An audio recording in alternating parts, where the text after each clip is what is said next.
welcome back to the channel. If you love romantic billionaire stories, emotional twists, and Nigerian luxury vibes, then you're in the right place.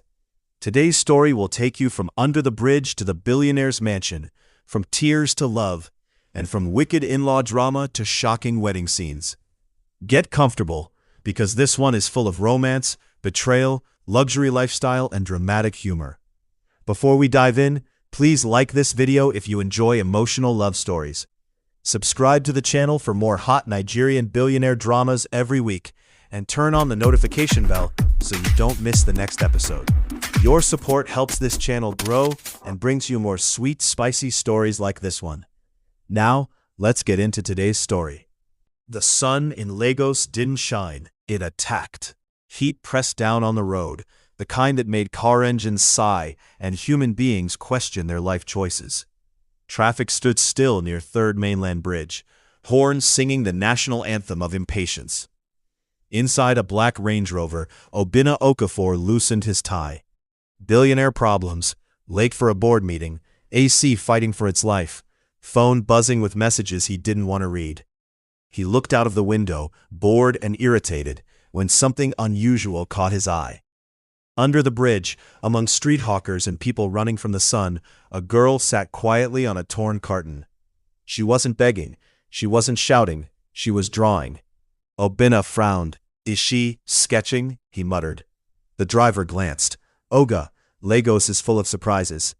But Obinna was already opening the door. The heat slapped him the moment he stepped out. His designer shoes met dust that had no respect for money. The girl didn't even notice him at first. Her head was bent low, pencil moving fast, like she was racing time itself.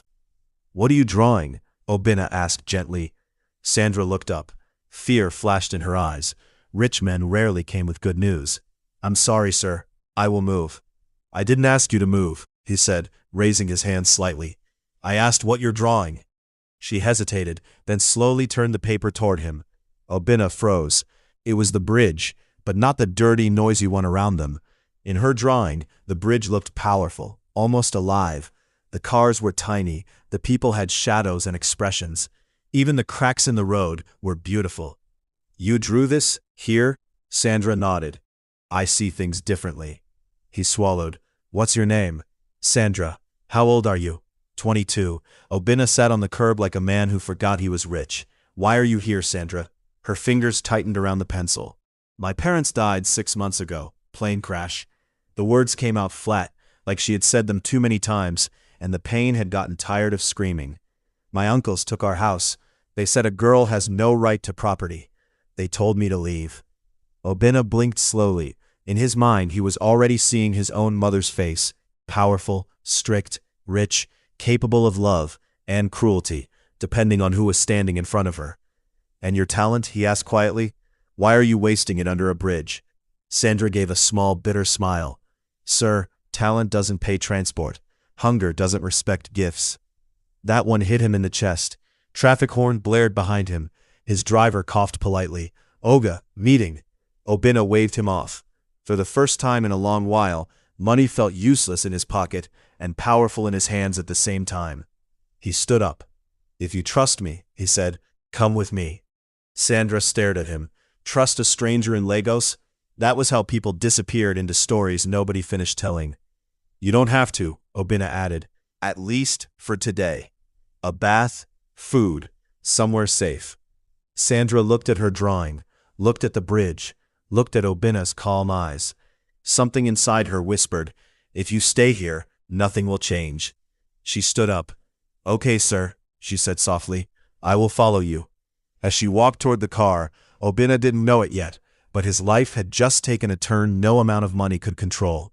And somewhere in the heat of Lagos traffic, fate smiled and said, "Ah, let the drama begin." The car glided through the smooth roads of Banana Island, like it knew it was entering a place where money lived and never planned to move out.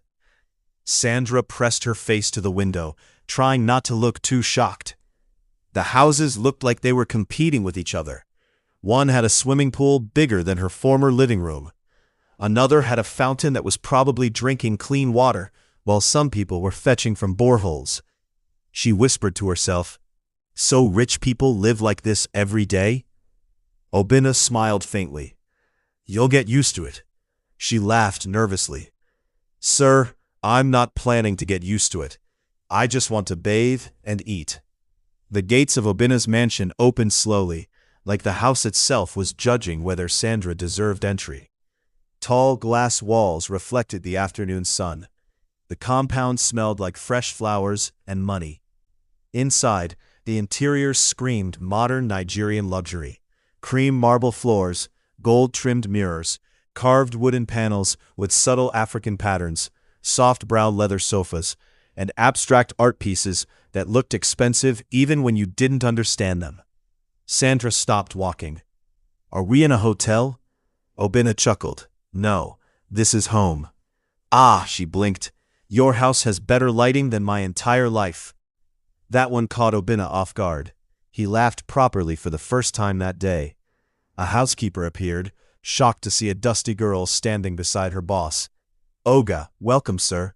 Obina nodded. Please prepare the guest room. Warm water, food, anything simple. Sandra whispered, Sir, I'm okay with cold water. Obina raised an eyebrow.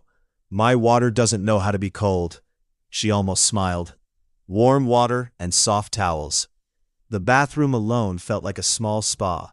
The showerhead released warm water that wrapped around Sandra's skin like an apology from life. She stood under it for a long time, letting the dirt of the bridge wash away. She stared at herself in the mirror. Same girl, different world. When she came out, wrapped in a fluffy towel that felt illegal to be this soft, a tray of food waited. Rice, chicken, fruit juice, and water that came in a glass cup instead of sachet. Sandra ate slowly, afraid the food might finish before her hunger did. She whispered, Thank you, to nobody in particular. From rags to boutique drip, Obina didn't waste time. He took her out to a boutique in Lekki Phase 1. The sales attendants looked at Sandra's worn slippers and then at Obina's watch. Confusion entered their eyes. Pick anything you like, Obina said. Sandra picked one simple dress. That's all? He asked.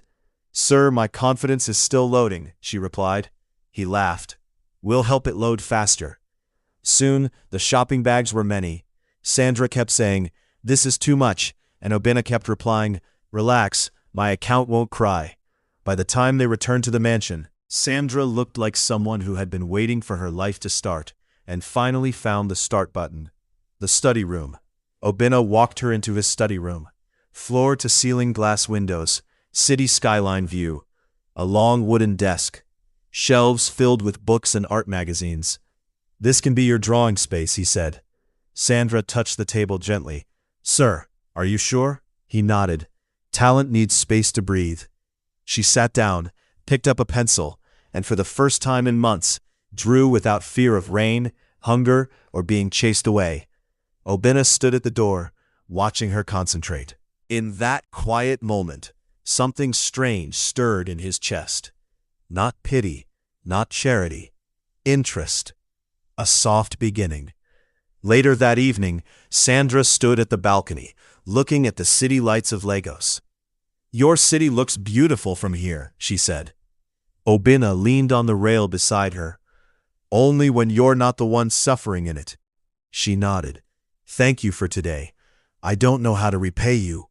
He shrugged lightly. Just don't waste your gift. Their eyes met for a second too long. Sandra looked away quickly. Obina cleared his throat. Awkward silence entered the chat. And somewhere in the mansion of glass and gold, two lonely people began to feel less alone.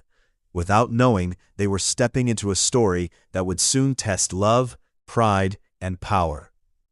The mansion in Banana Island was unusually quiet that morning. Sandra sat in the study room, legs crossed on the velvet chair, pencil dancing on paper. She was sketching the city skyline of Lagos. Tall buildings, stubborn traffic, and a sun that refused to be gentle. For the first time in months, her hands were steady. Her mind was calm. Obina watched her from the doorway. He didn't know when he started doing that, standing quietly just to watch her draw. The girl under the bridge was slowly becoming the girl in his house, and that realization both warmed and scared him. The peace shattered with the sound of luxury tires rolling into the compound. Obina stiffened. "Mummy," he muttered under his breath. Sandra looked up. "Your mother?" "Yes," Obina said, already adjusting his shirt like a boy about to face punishment. "Please, just be yourself." Sandra nodded, but fear was already knocking at her chest. Mothers of rich men were not known for mercy. They were known for standards. The queen enters. Madame Ifunanya Okafor walked in like the mansion belonged to her, which, emotionally, it did. Her wrapper was expensive. Her gele was sharp enough to cut confidence. Her gold jewelry announced wealth before her voice did. She scanned the living room, then her eyes landed on Sandra. Silence entered the room. "And who is this?" Madame Ifunanya asked, her smile polite but cold. Sandra stood up immediately. "Good morning, Ma." Madame Ifunanya ignored the greeting and turned to Obina. "You didn't tell me you were running a shelter now." Obina forced a small laugh. "Mummy, this is Sandra. I met her 2 days ago. She's an artist. I just wanted to help her." Madame Ifunanya walked closer, inspecting Sandra like a product in the market. "Help her?" She laughed softly. "You could have paid for a hotel or sent her to an NGO. Why is she inside my son's house?" Sandra lowered her head. Her fingers curled around the edge of her sketchpad. The room suddenly felt too big for her small courage. "Money?" Obina said carefully. "She has nowhere else to go." Madame Ifunanya clicked her tongue. "So? The streets of Lagos are full of people with nowhere to go. Will you carry all of them home?" The words landed like slaps. Sandra's eyes burned, but she refused to cry. Obina stepped forward. "This is my house too." Madame Ifunanya's brows lifted.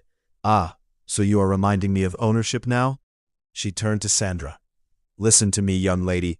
This house is not for people who come from under bridges. My son has a reputation, a future, a name. You do not fit into that picture." Sandra swallowed hard. "I didn't come here to spoil your son's name, Ma. I only came because he helped me." Madame Ifunanya smiled. "That is how it always starts." Obina felt anger rise in his chest. "Mummy, that's enough. I just wanted to help her. That's all." Madame Ifunanya's eyes softened, not with kindness, but with strategy. "Help her." Obina relaxed slightly. "But help her outside this house," she continued. "Pay her rent, sponsor her school, buy her food. But do not bring strangers into your life and call it kindness. Today it is help, tomorrow it is scandal." Sandra looked at Obina. He looked back at her. The silence between them carried words neither of them was brave enough to say. "Okay, Mummy," Obina said finally. Madame Ifunanya nodded, satisfied. "I trust you will do the right thing." She turned and walked away, her heels clicking against the marble floor like a warning. Later that night, Sandra sat quietly in the guest room. The luxury bed felt too soft for the heaviness in her chest. Obina knocked lightly. "I'm sorry about my mother," he said. "It's okay," Sandra replied softly. "She's right. I don't belong here." He wanted to say, "You belong where I want you to belong," but the words stayed trapped in his throat. "I'll figure something out," he said instead. Sandra nodded, forcing a small smile. "Thank you for everything. You've already changed my life." When Obina left the room, his heart felt heavier than when he walked in. Behind luxury walls and modern interiors, a quiet battle had begun, between status and compassion, between family pride and growing feelings, and between what was proper and what felt right. And both of them knew this was only the beginning of the real drama. The morning light poured into the study room, bouncing off the glass walls of the mansion in Banana Island. The city of Lagos stretched lazily outside, traffic already warming up for its daily argument with human beings.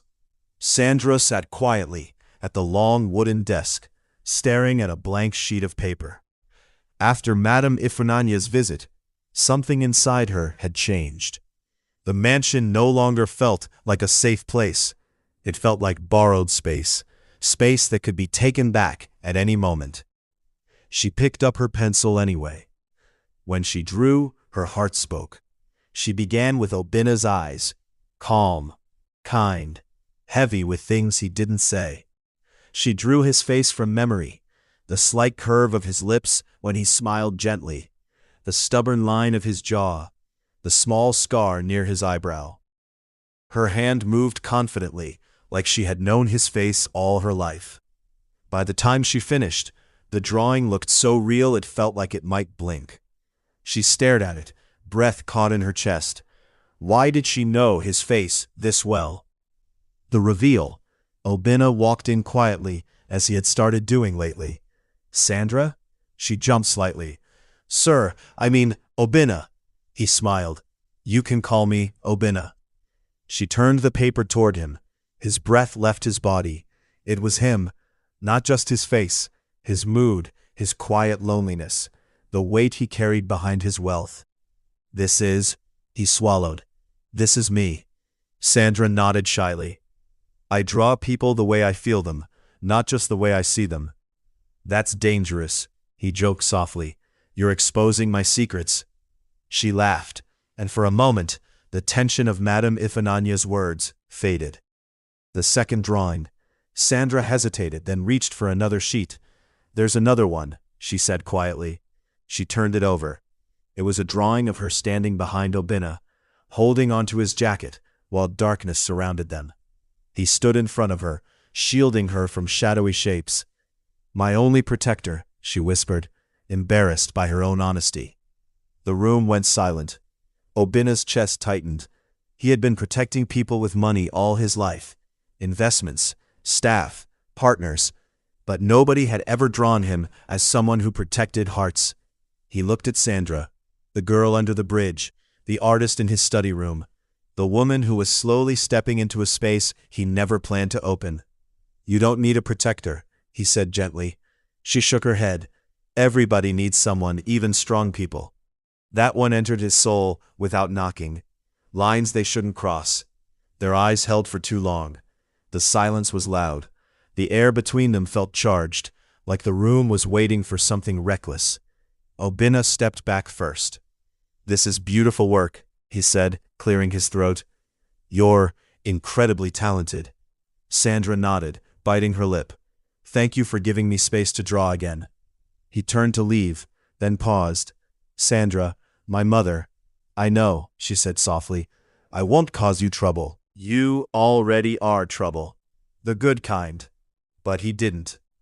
Later that day, Obinna surprised her. Get ready, he said. For what?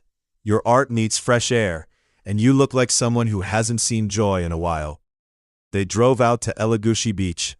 The sea breeze hit Sandra's face like freedom.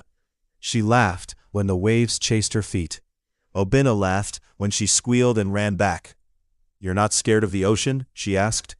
I'm scared of my mother, he replied. The ocean is small. She burst into laughter. They shared roasted corn from a roadside cellar.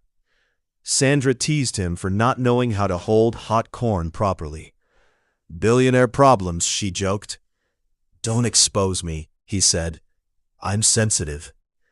As the sun began to set, the laughter slowed. The moment softened. Sandra slipped on wet sand. Obinna caught her hand. Their faces were suddenly close. The world paused. He didn't plan the kiss. She didn't expect it. But it happened anyway. Soft, brief, electric. They pulled back at the same time. I am sorry, Sandra whispered. Obinna shook his head slowly. Don't be, a feeling they couldn't erase. On the drive back to the mansion, neither of them spoke much, but silence had changed. It wasn't awkward anymore. It was heavy with feeling. Back in Banana Island, Sandra went to her room, her heart racing like she had stolen something precious. Obinna stood in the living room, staring at nothing. He knew one thing now. This was no longer just kindness. This was no longer just help. He was falling, and he was falling fast, into a situation his mother would never forgive, and his world would soon punish. The invitation arrived on thick, expensive paper, the kind that felt richer than some people's rent. Obinna glanced at it while standing in his living room in Banana Island. Annual Tech and Innovation Gala, black tie, mandatory smiles. He sighed. He hated public events. Too many cameras, too many fake laughs, too many people who smiled with their mouths but counted your money with their eyes. Sandra stood nearby, sketching quietly. Since the beach, things between them had changed. Not loudly, just softly, like a song playing low in the background of their thoughts. "You should come with me tonight," Obina said suddenly. Sandra looked up, startled. "To where?" "The gala." She laughed nervously. "Sir, that place is for rich people with long necks and expensive accents." Obina smirked. "You're underestimating your neck." She shook her head. "I don't belong there." He stepped closer. "You belong wherever I invite you." That sentence sat between them like trouble. Getting ready, from artist to queen. The stylist arrived. The makeup artist arrived. The hairstylist arrived. Sandra sat on the vanity chair, watching strangers turn her into someone she barely recognized. Her simple dress became a flowing black gown. Her hair was styled elegantly. Her face was soft glam, natural but glowing. When she finally walked into the living room, Obina forgot how to breathe for a second.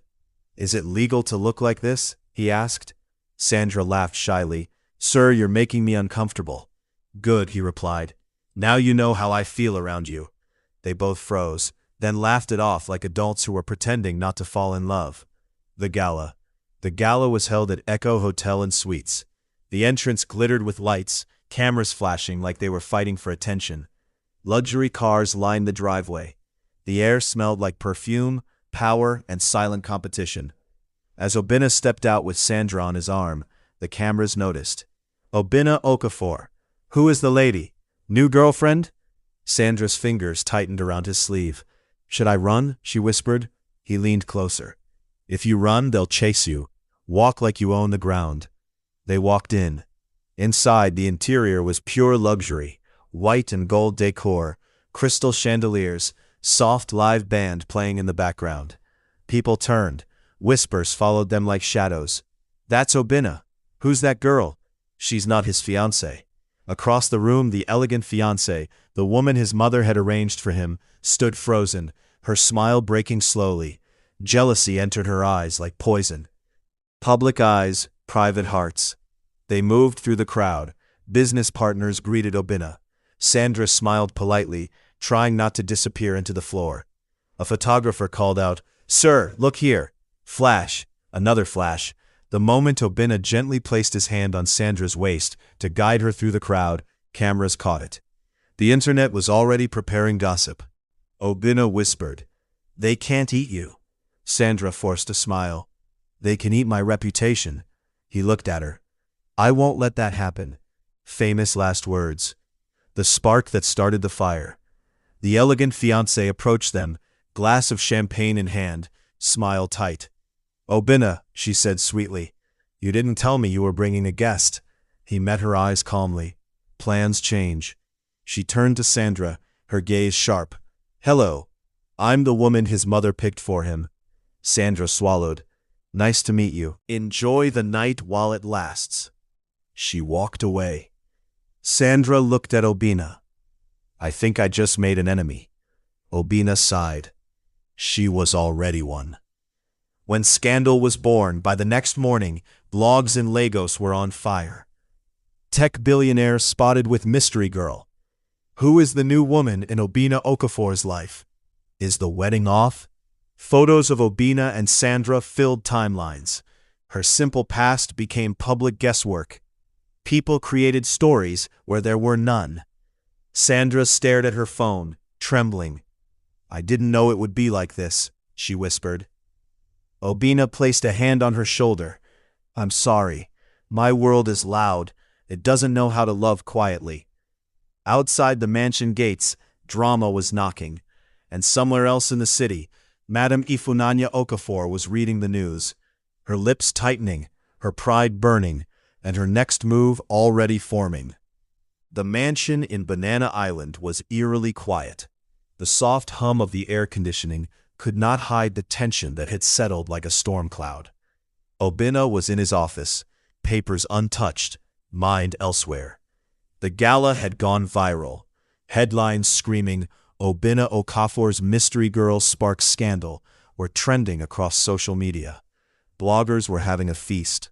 Even his carefully curated reputation was shaking. Then came the call. "Mummy's here," his assistant said, voice tight. Obinna's stomach sank. Madame Ifunanya had that aura, the kind of presence that could rearrange furniture and crush confidence in one stare. And today, her visit wasn't social. It was war. She didn't wait for an invitation. She walked straight into the office, heels clicking against the marble floor, each step a warning. "Obinna," she said, her voice smooth but sharp. "I see you've made headlines. Again." Obinna ran a hand through his hair. "Mummy, please, let me explain." "I don't want explanations," she interrupted. "I want action."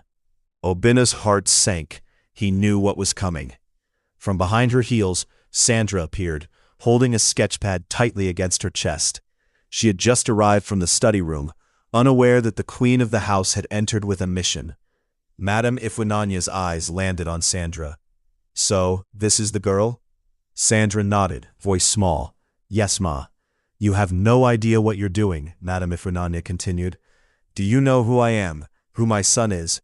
This house, this family, this reputation. You cannot just walk in and claim a space." Sandra swallowed hard. I didn't mean to." Madame Ifunanya's glare cut through the air. "Listen carefully, girl. You leave this house today. You never contact my son again. Not a call, not a message, nothing. If I hear of you again, you will not see tomorrow." Sandra's eyes widened. The cold finality in her motherly enemy's tone made her legs shake. Obinna stepped forward, furious. "Mummy, that's enough. She has nowhere else to go." Madame Ifunanya turned her sharp glare on him. "You listen to me, Obinna. I am not negotiating, I am deciding. You can cry, beg, or do nothing. This ends now." Obinna clenched his fists. Inside his chest burned, but his mother had spoken.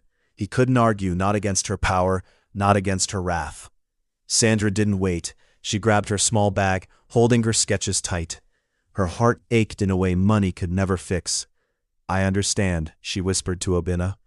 "Sandra, wait," he tried, but Madame Ifunanya's presence was a wall he could not break. She left immediately, footsteps echoing down the hallway.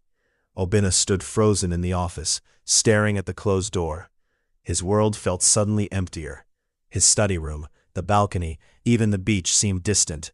She was gone, snatched from his life by a combination of fear, power, and pride. The mansion felt heavy. The air smelled of tension and unspoken feelings. Obinna's mother, satisfied, finally left the office, clicking her heels with smug authority. "Do not disappoint me, Obinna," she said. Obinna sank into his chair, head in his hands. "She's all I think about," he whispered to the empty office. "I can't lose her, not like this." Meanwhile, across Lagos, Sandra found a small guest house. She laid out her drawings, each one capturing moments with Obinna. The first smile, the beach, the sketch of him protecting her from shadows. Tears fell, not from sadness alone, but from frustration. The world had pushed her out. The mother had ordered her gone. And the man she had begun to trust, to fall for, couldn't fight. Yet somewhere deep inside, hope whispered. Obinna was not a man to let feelings lie dormant forever. And as she drifted off to sleep that night, she made a silent promise. "If fate doesn't bring him back to me, I will find a way to remind him that I am the only one who can." Dramatic foreshadowing. The next day, the mansion would host an emergency wedding. The arranged fiancé, the elegant, poised, perfectly polished woman his mother had picked, would step into Sandra's place. But love, real love, has a habit of refusing to stay hidden. And Obinna's heart, already tethered to Sandra, would soon refuse to say the words everyone expected. A billionaire who found love under a bridge. A poor girl with a gift that could change her life forever. A powerful mother who believes love is for the rich only. He rescued her from the streets. She gave his lonely heart a home. But when the world discovered their secret, power stepped in, and love was pushed out. She was chased away with threats. He was forced into an emergency wedding. Cameras were ready. Guests were seated. The question waited in the air. Will he say "I do" to the woman he doesn't love? Or will love crash the wedding and rewrite his destiny? Don't miss the next part of this emotional billionaire romance story, because this story will break hearts and heal them too. Support the story, like and subscribe. If this story is touching your heart even small, please like this part of the story right now. It tells me you're enjoying the drama, the romance, and the twists. And don't forget to subscribe to the channel for more emotional Nigerian billionaire stories, forbidden love, wicked in-law drama, and shocking plot twists every week. Turn on the notification bell so you never miss the next story, because the next part is where everything explodes. Your support keeps these stories coming. Let's keep the drama rolling.